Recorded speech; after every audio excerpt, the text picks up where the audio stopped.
Are you certain that you exist? I'm not certain that you exist. Oh yeah? Well then, prove it. These are the recordings of Dr. Cornelius Blake.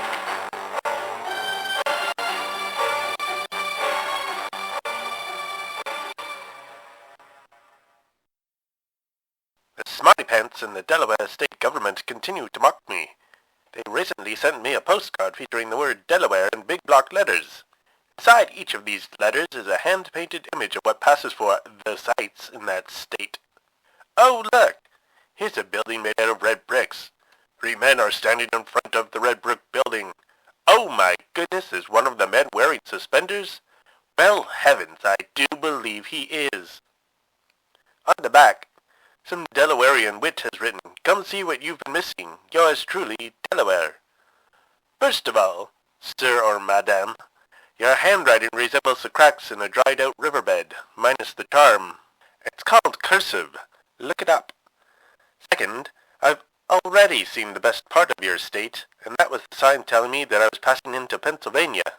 So, there. Whomever you are, I suggest you figure out why mysterious portals chose your backwater state as the final destination of people unfortunate enough to be caught in its malicious grip. I think that says more about you than any postcard ever will. Put the aware back in Delaware, that's what I say.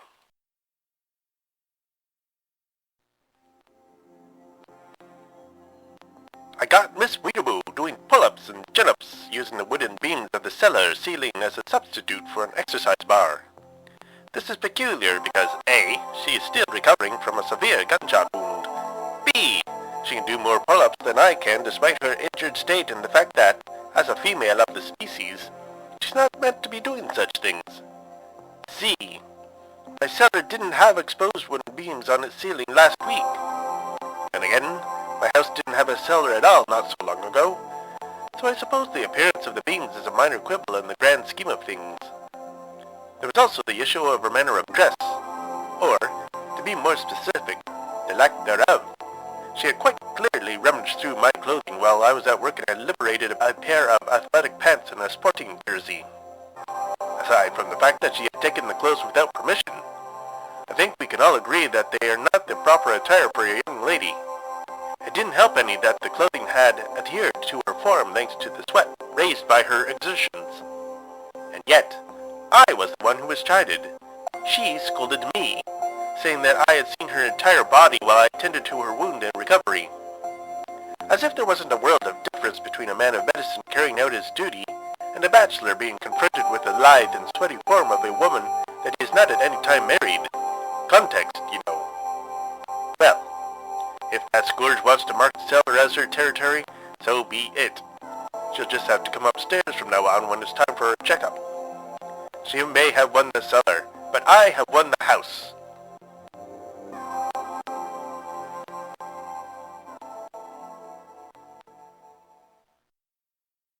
I'm afraid town council hasn't been able to keep up with the wear and tear of automobiles on the city streets. Potholes have appeared all over the place, and the major intersections resemble a landscape after an artillery barrage. A town council spokesman, dressed up as Abraham Lincoln for some reason, took to the podium outside of Town Hall yesterday morning to address questions from concerned citizens. I fear he wasn't very helpful, though, as all he had to say on the matter was, "Potholes schmotholes. You're a pothole. They're not damaged, they're landscaping. And, hey, how about this weather, huh? Is it cold or is it just me?" He then plucked something from his pocket, threw it on the ground in front of him, and disappeared in a flash and burst of smoke. So if you're driving into town anytime soon, I'd advise detouring around the intersection of Peabody and Kerwin Street. It's a real bottom scraper. Sometimes I wonder if I'm hurting more than helping as a medical professional. It is my sworn duty to help anyone in need of medical aid. But if the people I help go on to hurt others, have I contributed to the damage? I am, of course, speaking of the assistance I have rendered to the criminal element, the bootleggers, of the city over the past couple of years. These are not the charming hoodlums found in the motion pictures. They are gruff, hurtful, dangerous men who would toss their own mothers off of a bridge to make a quick C-note. The men I have patched up have certainly gone on to commit violence to others, mostly to rival bootleggers. But sometimes innocents do get caught in the middle of their ongoing battle for control of the city's illicit liquor trade. I expressed these concerns to Miss Commonpants at the office, and she said, and I quote verbatim here, "Bo, what a bunch of baloney. The only one with a beef with you is you. You're putting your own self behind the 8-ball. Ain't no blue noses doing it for you. You keep it up with this bunk. You're going to strap yourself with invisible bracelets, and you won't get hardly no work done at all. So climb up and get back on the clock, Doc." Honestly, I didn't understand half of that, but she was sitting on my lap and running her fingers through my hair as she said it, so I feel better either way.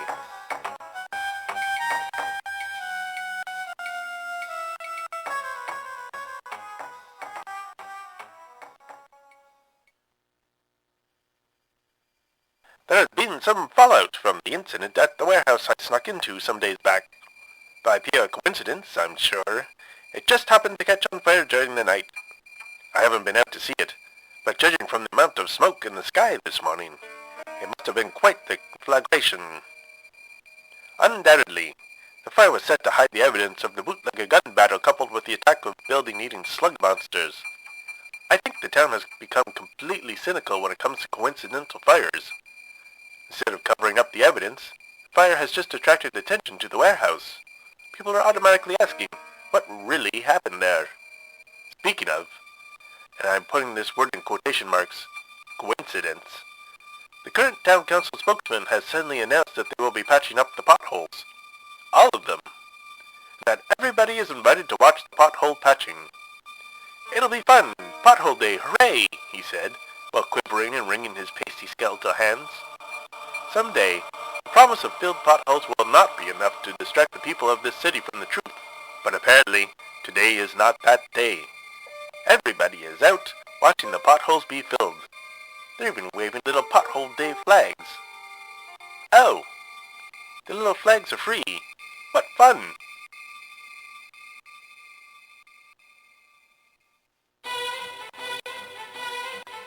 Enough about my goings-on for the moment, dear listeners. How are things in your little part of the world? Have you read any good books lately? How are you dealing with the cold and the snow? Are you completely ignoring the smoking crime scene in favor of seeing holes being filled? Do let me know.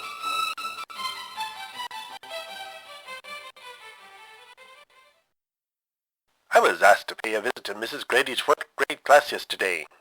She has had various professionals from around the city come in to try to inspire the little tykes into putting more efforts into their education. My immensely well-thought-of amigo, Miles Showpony DDS, did one of these talks a week before. However, I'm told that it did not go well because of his ongoing terror of the guild prostitutes that he believes are after his pelvic bone. Class was not treated to a talk about the joys of the dental profession so much as they were confronted with a sweaty man asking if any of them were related to anybody on the police force who might be willing to protect him and his pelvic bone from future harm. It's too bad. There's good money to be made in dentistry. At any rate, my turn came around yesterday. I planned to talk about the satisfactions that come from being in the medical profession. How good it feels to see a baby from a troubled birth grow into a fine young woman. The joy you feel when you're able to relieve the elderly from a nagging pain. The relief when you're able to figure out a teenager's allergy vector and medicate them so that they can breathe freely for the first time in years. Unfortunately, the children in Mrs. Grady's class had other ideas. Instead of questions about being a doctor, I was peppered with such gems as, how come the dock workers hibernate for 4 months of the year? Why can't I do that? Why can't the police officers use words like normal people? Should my hand be able to speak to me at night? And if so, does it have to be in French? Not only did I fail to convince any of the younglings to pursue medicine as a career, I'm now starting to think of finding a new profession myself. I saw a man throw a dog at another man today. This was no small terrier either. This was a full-grown Labrador Retriever. Retrievers are quite heavy, and yet the first man picked the good boy up and just hurled him at the second man like it was something we're all doing now. Don't be concerned for the dog.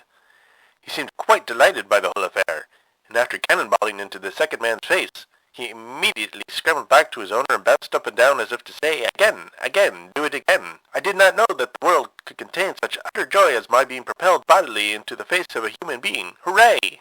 What compelled this altercation, you ask? What drove a man to turn his furry friend into a missile? The second man sneezed in the vicinity of the first man without covering his nose and mouth. Rude, of course. But sometimes sneezes and coughs do erupt without any prior warning, giving us scant time to throw up protections for our fellow human beings. He certainly didn't deliberately sneeze on the dog owner, and I really do think that such accidents, while unpleasant, should be forgiven if society is to keep functioning. My biggest fear? That lovable golden retriever is forever going to associate sneezing with the delight of whistling through the air to crash into the faces of human beings. I expect a rash of broken noses at my office in the near future.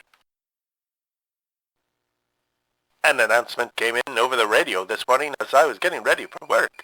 Town Council has passed a new bylaw that all citizens must show up and cheer on the newly formed baseball team, the Arkham Skin Peelers. Failure to support the team will result in flaming bags of possibly human fecal matter being left on one's doorstep and some time being spent in an Iron Maiden. Great. As if my schedule wasn't full enough. Are exceptions to be made if one is really tired after a long day at work? What if a citizen doesn't understand baseball and cheers at the wrong time? More importantly, who makes people attend baseball games in a New England January? That's just cruel.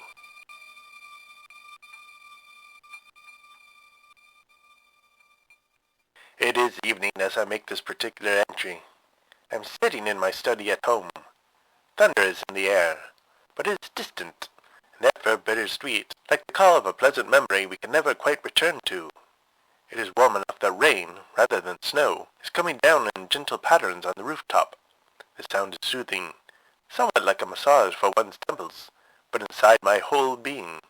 I sit in a comfortable but sturdy leather chair, my slippered feet resting on a rug that is patterned with a British hunting scene. I'm sipping brandy that is warm liquid silk. There's a small fire crackling away in the brick fireplace, the song of the Roman goddess Vesta, the original patron of hearths and homes. It is, in short, a cozy night. I am thankful that I have such a position in the world that I am able to enjoy such a situation. I know there are many who do not have life as good as I do. For example, there is a young woman in my cellar. It is not cold, nor is it damp in that cellar. Still, it is a cellar all the same. A literal hole in the ground. Instinct tells me I should invite her up into this coziness that is currently all my own. But intellect warns me that to do so might mean that I am opening up the possibility of her past friendly relationship being rekindled. She is, after all, the one who betrayed me by breaking into and listening to my store of these very phonographic rolls, recordings which might very well get me in trouble with Arkham's mysterious powers that be. On the other hand, she did it with the intention of clamping down on bootlegger violence, which is a courageous pursuit. On the other hand, she's very bossy. On the someone else's hand, she's very passionate about taking care of people she values. I have been on the receiving end of that passion myself. It's possible that I have had more branding than I really need. I think I shall just toddle off to bed before I do anything more to embarrass myself. Good night, rain. Good night, thunder. Good night, fireplace and good solid rooftop. Good night, listeners.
observation was created by Daniel Fox.